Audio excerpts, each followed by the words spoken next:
And you just listened to a young girl who was saying that the Nigerian community here is totally very angry. It covers all those aspects affecting the various regions of our people. Beth was the Ijaw country of the Niger Delta of the Federal Republic of Nigeria.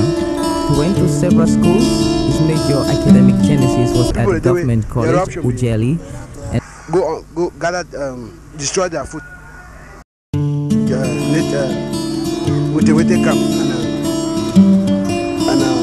that other camp, some more camp, you don't compensate everybody. In its key generation sometimes. Today our focus will be on the style of J.P. Clark, a poet and writer, and we shall also be very interested in his poem Akbar Dancer. Some lives are meaningful, some are empty. There are the lives that are eventful, with too much meaning and riches to offer humankind. Long after some of these earthly adventures are no more, one can still find footprints of these great lives on the pavements of our contemporary lives. Good evening, you're welcome to the program Green Planet. Good evening, ladies and gentlemen, and welcome to People, Places and Events. In today's program, we shall be meeting Emmanuel Nkonu. Emmanuel Nkonu is a Ghanaian who lives now in the United Kingdom. Before coming to the United Kingdom, he was a teacher in Accra, and we shall be meeting him to get his views about Africans living in Europe and the United Kingdom, as well as situations about whether they are really helping their country or their countries get out of poverty by sending remittances back there, and how he actually sees the British people. So we shall be getting an understanding of Britain from the perspective of a Ghanaian in today's People, Places and Events. What have you admired so far in Bradford? The job center, the city center, the infrastructure at the university, or what? No, I just like the environment. You have a whole mix of people, like people from different origins, different cultures, trying to blend together to form one entity. So nice and interesting. What impression does this give you of people who come from different backgrounds mixing up in the same place? Yeah, it just what impacts on me is that it's possible that people of different identities and different way of life can come together and live peacefully and amicably without problems. So it goes to tell us that even in Africa, where we have different ethnic groups, we should learn to tolerate each other and live together. So what is the best meal you like here in Bradford? I've been to an Indian restaurant and I like the food. It was nice, just like the ones we have back in Africa. So what do you do with the somewhat lack of pepper here? Yeah, sometimes I have to prepare food for myself, and we get hot pepper from the local market. So most of the times I don't eat British food. Do you have a girlfriend? No, because I have a wife. What have you to say to her? Hello, I'm missing you. Why do you think Africans do not contribute a lot to the development of their countries from outside? Is it because they have difficulties here, or is it because of the fact that they have too much responsibilities back home? Yeah, it depends on the way you look at it. Some people do contribute to the development of Africa because they remit money back home. Those who have decided that in the near future they will go back home do remit money back home for development projects, for building, for looking after their family. And those who have also decided that they want to live here forever, don't want to have anything to do with Africa, invest all their money here. And then also one other thing is that the cost of living here is very high. So it's really very difficult to be able to pay your bills, save enough money, and then remit some back home. And then also the onus lie on us as Africans that when we come to school here, when we are quite wealthy, we finally have to go back home and help our people. But some of us, when we come here and the facilities here are good, we don't want to go back home. What kind of music do you like? Yeah, I like typical Ghanaian song. I like typical Ghanaian music. I like high life, hip life, and then also I enjoy classicals and then reggae.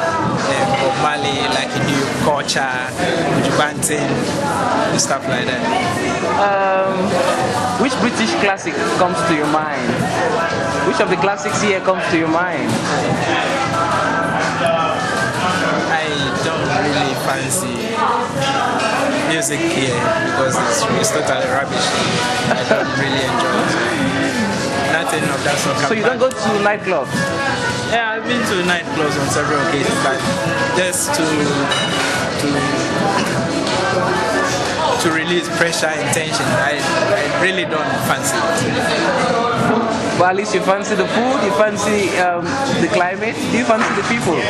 Yeah, I do like the people. They are friendly, they are lively, they are helpful, and that is good.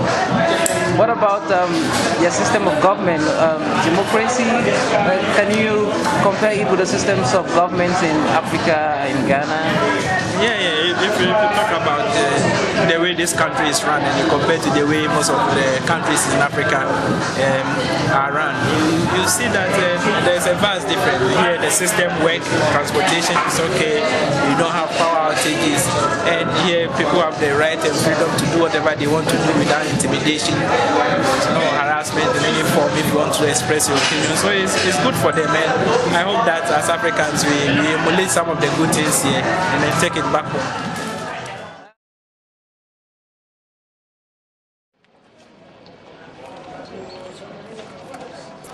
And you think the United Nations should copy from Bradford?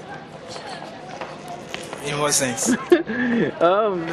It's a configuration of people from different nations. Here they have squabbles over policy, and here people seem to be interacting. Or is there something like a somewhat division below this somewhat interaction? Yeah. You know, it's a system where they offer emulation anywhere in any organization. People can really come together, forget about their backgrounds, and do a common thing. So probably you have something to say about the fading African culture. You're here, you're talking in a different tongue, and probably you've No, that's not true. That's not true. I've not developed any unique accent. I used to speak like this when I was in Ghana. You know, I really admire Kofi Annan. He's married to a white lady, but he still have an African accent. So that's what I intend to do. No matter how long probably I live here, I will still maintain my accent. I don't have any British accent. I speak like an indigenous African, and I'll continue to speak like an indigenous African. Since you continue to speak like an indigenous African, what have you to say finally to your people in your dialect? Yeah. My va, I'm a woo school, and my va,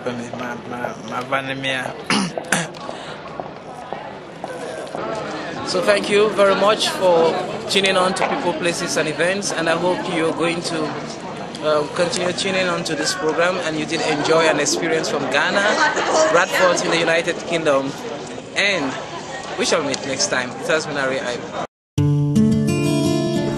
And you just listened to a young girl who was saying that the Nigerian community here is totally very angry. It covers all those aspects affecting the various techniques of our team. This was the Ijo country of the Niger Delta of the Federal Republic of Nigeria. He went to several schools.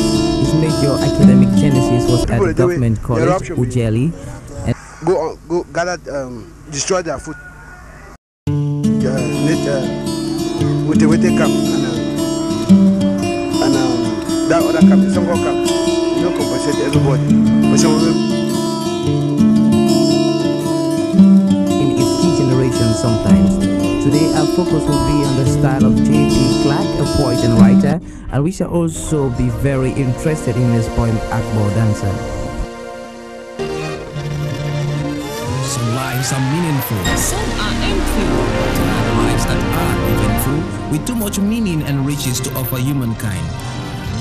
Long after some of these earthly adventures are no more, one can still find footprints of these great lives on the pavements of our contemporary lives. Good evening, you're welcome to the program Green Planet.